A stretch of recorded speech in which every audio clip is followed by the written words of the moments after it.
ایک اللہ والا مست ملنگ بابا کہیں جا رہا تھا۔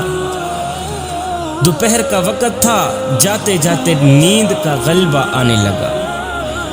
راستے میں ایک درخت آیا، ٹھنڈی ٹھنڈی ہوا چل رہی تھی۔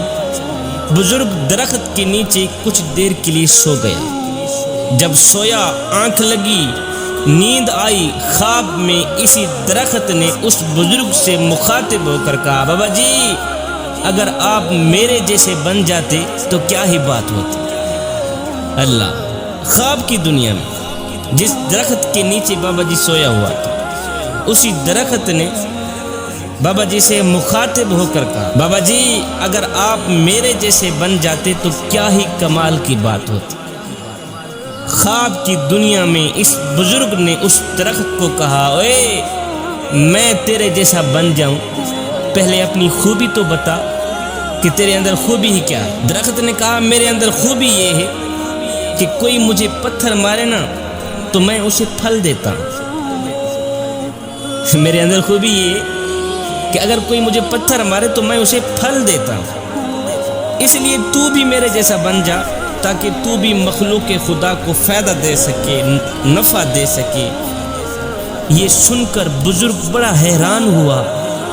اللہ والا مست ملنگ بابا بڑا حیران ہوا، حیرانی کے عالم میں پوچھا کہ اے درخت، اگر تو اتنا ہی اچھا ہے تو پھر مجھے بتایا جائے کہ اللہ نے تجھے آگ کی غذا کیوں بنا دی؟ پھر تو جلتا کیوں ہے؟ لوگ تجھے آگ کے لیے استعمال کیوں کرتے ہیں؟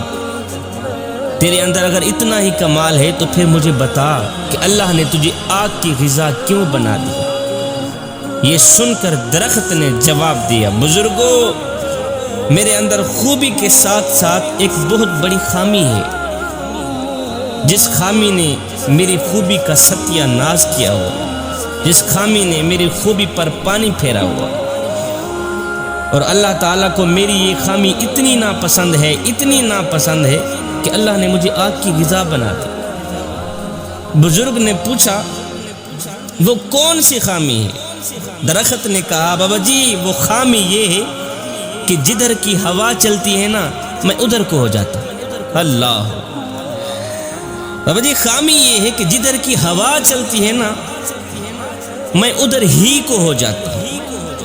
مطلب یہ ہوا کہ جدھر کی ہوا چلے ادھر کو ہونے والی، چاہے جان والی چیز ہو یا بے جان چیز ہو، اللہ تعالیٰ کو ناپسند ہے۔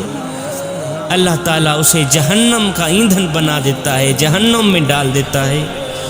جوانوں، ہماری صورتحال بھی اسی درخت سے ملتی جلتی ہے۔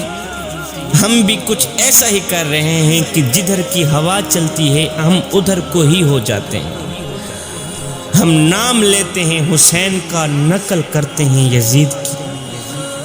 ہمارے اوپر کوئی بھی شخص 10 منٹ لگا دے ہم اسی کے ہو جاتے ہیں۔ مسجد میں نماز پڑھنے کے لیے بھی چلے جاتے ہیں، پھر کسی کے کہنے پر کنجر خانے میں بھی چلے جاتے ہیں۔ ادھر کو بھی پورے ہیں، ادھر کو بھی پورے ہیں، جدھر کی ہوا چلے ہم ادھر کو ہی ہو جاتے ہیں۔ ہمارا تن مسجد میں ہوتا ہے، من یاروں کے پاس ہوتا ہے۔ کھڑے نماز میں ہوتے ہیں، ہماری یادیں دوستوں کے پاس ہوتی ہیں۔ ہمارا سر سجدے میں ہوتا ہے، ہماری سوچیں کاروبار کی طرف ہوتی ہیں۔